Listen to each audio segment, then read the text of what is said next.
It's been 8 years since I built my last gaming desktop. At the time I was strapped for cash, so I settled on the cheapest parts money could buy. A dual-core Pentium processor, paired with the cheapest motherboard money can buy, 128GB SSD, of course it was SATA-based, and the 970 graphics card. That was a good one. Over the past couple years, I haven't been using any computer. Been doing all of my editing on a tablet. Suffice it to say, I needed an upgrade. So I came up with a build that excited the child in me and wanted to share it with you. And maybe we'll both learn something. One of the first choices we're gonna have to make is what computer case to actually use. They come in a wide variety of form and function, therefore, whatever you decide is mostly gonna be a matter of personal taste. However, there are a couple key considerations to look out for. One, as GPUs get bigger and bigger, you need to think about what GPU you're gonna use now or may use in the future and make sure you have enough space to fit it. Also, as computer components increase their power consumption, it also increases heat. You need to make sure that the components that you're going to be driving in your build have adequate cooling. So what I settled on was none other than Fractal Design North. I know it's a popular choice right now, but look at my wall. The Fractal North is a unique and stylish PC case that combines natural materials and airflow engineering. It has a wood front panel with mesh ventilation and brass or steel details. The case supports up to 360mm front radiator and a GPU up to 355mm long. Comes with two 140mm fans. The case also has a tab on the top for easy access to the front I/O ports. The Fractal North is a case that reimagines the gaming PC as a beautiful piece of furniture. Now that we got the computer case open, it's probably a good time to add in the power supply. And I went with the Corsair RM850X. If you're trying to figure out what power supply unit you need at home, then there's a couple key considerations. Probably the most important is how much energy do you actually need? 850 is gonna be enough for practically everybody. And frankly, if you need more than that, you probably already know that you need more. However, if you want to get more specific, you can reference PC Part Pickers. It's a great resource for this and many other decision-making things when building a computer, and it will give you an estimate of how many wattages you need. Always add a little bit of headroom and reference it if you're thinking about upgrading your machine as well. Secondly, form factor. If you got a micro ATX build, you're probably gonna need a specific power supply unit to fit within that space. And next up, we have the power rating. This unit right here is 80 plus gold. All that really tells you is how efficient it is from taking the energy from the wall and turning it into energy that your components can use. A lot of people see it as a quality metric, however, that may not be the case. And lastly, you have whether the unit is fully module, semi-module, or not module at all. For the most part, it's going to be between semi or fully, unless you cheap out. This unit is fully module, and what that means is I only need to have cords in the computer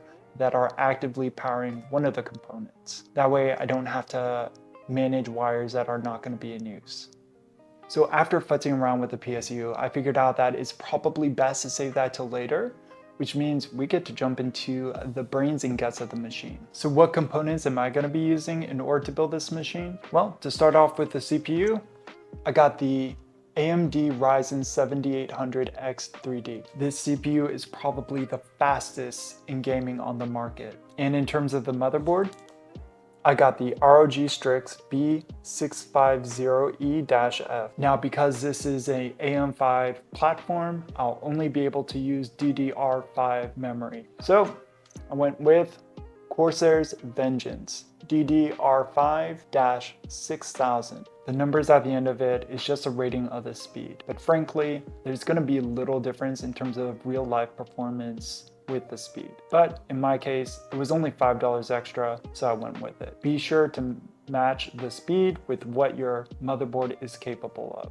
And so for storage, I went with Samsung's 970 EVO, 2 terabytes. It's not the fastest SSD on the market. However, in terms of real life performance, I doubt that I'm going to see much value by upgrading further, and I also value space more than I do actual speed. And an important note, on the CPU, it does not come bundled with a cooler, so you're gonna need to buy one yourself. With a CPU like that, you may wanna go with a liquid cooler, but for me, I went with Cool Masters 212 Black Edition. Depending on the performance, I may upgrade this down the line, but I think under normal conditions, this should be well enough. Last but not least, we're gonna need a GPU. And I picked up the 4070 Ti ROG Strix Gaming. Now this is one of only 2 components that I may switch around in the future. This one for 4070 Ti is relatively expensive. Depending on its performance, I may just spend that extra $100 and get a 4080.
All right, so I don't got everything kind of buttoned up yet. I want to make sure I post before I cinch it up.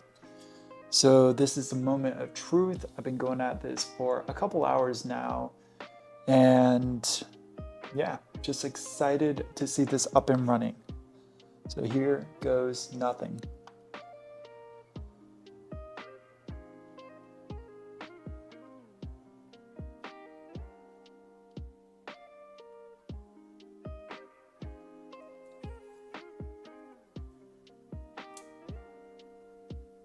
Oh, that may help to turn the power button on.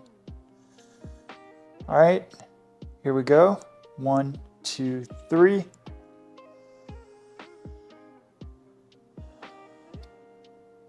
All right. So the motherboard is getting power. We see the RGB on the RAM and the motherboard itself. The GPUs seems like it's functioning fine. Got the 2 front fans. Now I'm not seeing anything on the display, but that may take a second. Still nothing on the TV. Any moment now. And look at this. Magical, beautiful. I don't know what to do now that I'm at the screen. But at least it's booted now. If you've been following this video up until now, you probably yelled at your screen wondering why I put my RAM in spot 1 and 3 instead of 2 and 4. And guess what? Because I'm a dummy. But I got it worked out.